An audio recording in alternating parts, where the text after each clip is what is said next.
There are great seasons. And then there's 2007 Randy Moss. He was 30 years old, labeled as washed, and traded for just a 4th-round pick. But the second he landed in New England, the league had no idea what was coming. He was double-teamed more than any receiver in football. Entire secondaries revolved around stopping him, and it didn't matter. Because in 2007, Randy Moss didn't just break records, he broke the NFL. For years in Minnesota, Moss was the most dangerous deep threat in football. He racked up 90 touchdowns in just 7 seasons. But in 2005, it all changed because the Vikings traded Moss to the Oakland Raiders, and it was supposed to be a fresh start, but instead, it was a disaster.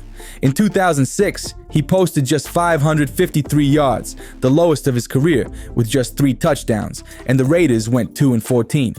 In 2 years with Oakland, he had just 11 touchdowns. He looked bored, frustrated, and totally out of sync. The narrative became that the formerly uber-athletic receiver had lost a step, and that he'd likely never be the same again. I mean, he was 30 years old, and most receivers don't even make it that far. But what nobody knew at the time was that Randy Moss was far from finished, not even close. And behind the scenes, something was brewing. Because in 2007, one of the smartest coaches in the NFL was ready to take a chance. While the rest of the league saw an aging, unhappy receiver, Belichick saw an opportunity, and all it cost him was a 4th-round pick. The Patriots and Raiders made it official. Oakland sending disgruntled yet talented wide receiver Randy Moss to New England for a 4th-round draft pick.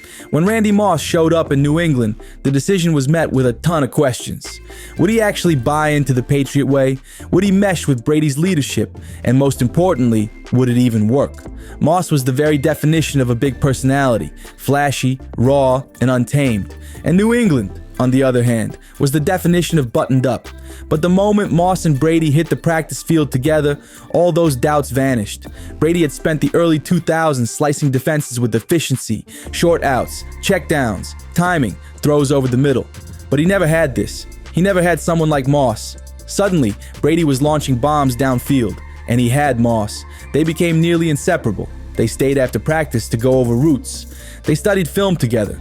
They obsessed over timing, spacing, and leverage. The coaching staff noticed, and they started retooling the offense around this new connection. They began installing spread formations for wide looks and route combinations built to isolate Moss on one side, daring defenses to leave him one-on-one. Wes Welker underneath, Dante Stallworth on the other side, Kevin Falk in space, and Moss on the outside. Randy Moss had shown up in New England with one goal, to remind the world who he was. And when week 1 arrived, he was about to do just that. It was kickoff Sunday, and the Jets were about to host the Patriots September 9th, 2007. Most fans were focused on Tom Brady, or maybe the Patriots' new-look defense. As for Randy Moss, some people weren't even sure he was going to play. He'd missed almost the entire preseason with a hamstring injury. Reporters were asking if he was out of shape. Analysts openly questioned whether he could still run. But then, the game began. First quarter, Brady takes a snap, scans the field, and there he is. Randy Moss streaking down the right sideline like a shadow being pulled by the moon. Brady steps up, lets it rip, and Moss never breaks stride. He just glides under it for a 51-yard gain, and that was just the beginning. Drive after drive, Moss continued to torch the Jets secondary. By the time the game was over, Moss had 9 catches, 183 yards, and a touchdown in his debut. That was the most receiving yards ever by a player in his Patriots debut. Coaches around the league watched the film and still told themselves he can't do that every week. Spoiler alert, he could. At 30 years old, after being labeled a diva, a quitter, and washed, he dropped nearly 200 yards on opening day. And that was just the warm-up. Because this wasn't just a comeback, it was a full-blown takeover. There's only one Randy Moss that will ever play this game, Brady said. He's the greatest, probably downfield receiver in the history of the NFL. Then came week 6, the undefeated showdown. 5-0 Patriots versus 5-0 Cowboys, 2 juggernauts, and the Cowboys thought they had the secondary to slow him down. They thought disguising coverages and throwing double teams would rattle him. Then came week 11 versus the Bills. The game Moss turned into a supervillain. The Bills rotated coverages. They mixed press, off man, 2 high shells. Didn't matter. First touchdown, go route, quick pass, touchdown number 2. One-on-one for another touchdown, and then a signature mossing by Randy himself for the 4th touchdown.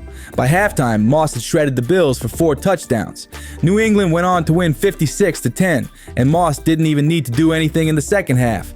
Now it was clear, the league had no idea how to stop him. By week 12, Randy already had 16 touchdowns.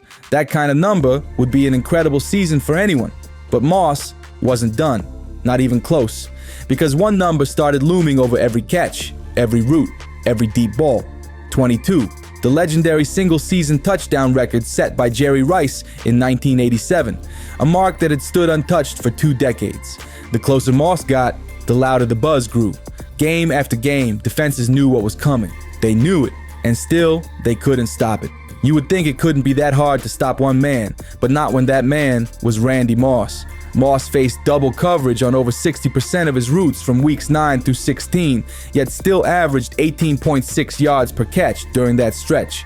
Because the truth was, Moss was always open. No one could outrun him. No one could outjump him. You couldn't press him. He'd blow by. You couldn't sit back. He'd eat up the cushion in 2 strides. And you couldn't play physical. His catch radius was ridiculous. Moss was one of only 3 receivers in NFL history at the time to post 1,400 plus receiving yards, 20 plus yards per reception in multiple games, and 20 plus touchdowns in a single season.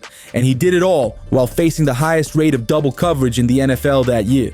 On passes thrown 20 plus yards downfield, Moss had 746 yards and 11 touchdowns. That's nearly half of his season's touchdowns just on deep balls alone. Even with all that defensive attention, Moss caught at least 1 touchdown in 13 of 16 regular season games. And heading into the final week of the season, he was inches, or should I say, 2 touchdowns, away from greatness. It was the kickoff to the final week of the NFL season. But of course, it was so much more than that. Only 4 quarters remained between the Patriots and football immortality, with one giant obstacle in their way. Week 17, Giants versus Patriots. Randy Moss entered the game with 21 touchdowns, one short of the legendary Jerry Rice for the most in a single NFL season. But this game wasn't just about Moss. The Patriots entered the night 15-0, one win away from the NFL's first ever 16-0 regular season. And Tom Brady had 48 touchdown passes, just one shy of breaking Peyton Manning's single-season record. But despite already being locked into their playoff seed, the Giants came ready to play, and they came out swinging. It was a physical game. Then on the first play of the second quarter, Brady completed a 4-yard touchdown pass to Moss, giving the Patriots a 10-7 lead. The play broke one record and tied 2 others. The Patriots' 561st point of the season, surpassing the 1998 Minnesota Vikings record of 556 points. Brady's 49th touchdown pass, tying Peyton Manning's 2004 record, and Moss's 22nd touchdown catch of the season, tying Jerry Rice's 1987 record. Moss celebrated with teammate Ben Watson, dancing in the end zone. He was so hyped, he even got flagged for unsportsmanlike conduct. But it didn't matter, because that touchdown officially cemented him as a legend. And yet, it still wasn't enough. Tying the record wasn't what Moss came to do. He came to break it. In the fourth quarter, the Patriots were clinging to a 31-28 lead. So as they did all season long, Brady stepped back, saw Moss get a step in the corner, and fired a perfect rainbow, 65 yards in the air. Moss caught it in stride. Touchdown. Just like that, 2 of the NFL's greatest records fell on the same play. Moss with 23 receiving touchdowns, the most ever in a single season, and Brady with 50 passing touchdowns. A new NFL record at the time, and more than just numbers. That touchdown sealed the final score. Patriots 38, Giants 35. New England had done it, 16-0. The first perfect regular season in NFL history. The Patriots finished the season with an average margin of victory of almost 20 points, an offense that scored an NFL best 36.8 points per game and defeated their first 8 opponents by a combined 204 points. The next stop, the playoffs. And for Moss, a chance at the one thing still missing from his legendary resume, a ring. After crushing records and opponents for 17 straight weeks, the Patriots rolled into the playoffs like a wrecking ball. They took down the Jaguars in the divisional round, then outlasted a tough Chargers squad in the AFC Championship. Neither team stood a chance once Brady and Moss got going, and just like that, New England was 18-0. One win away from perfection. One game away from doing what no team had ever done before, 19-0. And for Randy Moss, it meant something even bigger, After years of being doubted, after being called selfish, washed, a locker room cancer, after 2 forgettable years in Oakland, he was on the biggest stage in football, 60 minutes away from silencing everyone. The final step of his revenge tour, Super Bowl 42 against the New York Giants. On paper, this looked like a complete mismatch. The Patriots had already beaten the Giants in Week 17. They had the league MVP in Tom Brady, and they had Moss, fresh off his 23-touchdown season. In fact, they were 12.5-point favorites. But from the opening snap, New York played like the underdog.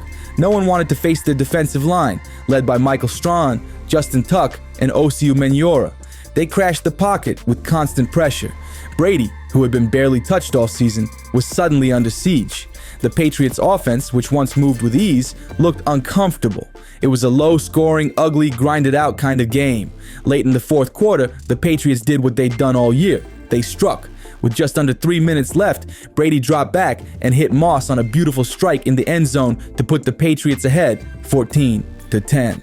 Brady throws, Moss, touchdown! Just like that, New England was back in control. All they had to do was hang on. But then, Eli Manning happened. 3rd and 5. The play that still haunts Patriots fans. Manning escapes what should have been a sack, spins, ducks, runs, and then launches a prayer downfield. A prayer that would become one of the greatest plays in NFL history, the helmet catch. Moments later, Eli finds Plaxico Burress in the end zone. Touchdown. Giants win, 17-14. And just like that, Randy Moss's best shot at a ring was ripped away. But that doesn't take away from how great of a season he had. Randy Moss was not supposed to do this, not in his 10th NFL season. Not after flopping in Oakland, not after being labeled washed. But what he did wasn't just great, it was a statement. A statement to every GM who passed on him, to every analyst who said he didn't have it anymore, to every defender who thought they had him figured out.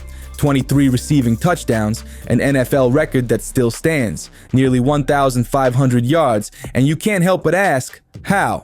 A freak, a legend, a once-in-a-generation force. And in 2007, he broke the NFL. If you enjoyed this video, stick with Primetime Plays, subscribe, and check out some of our other content right here.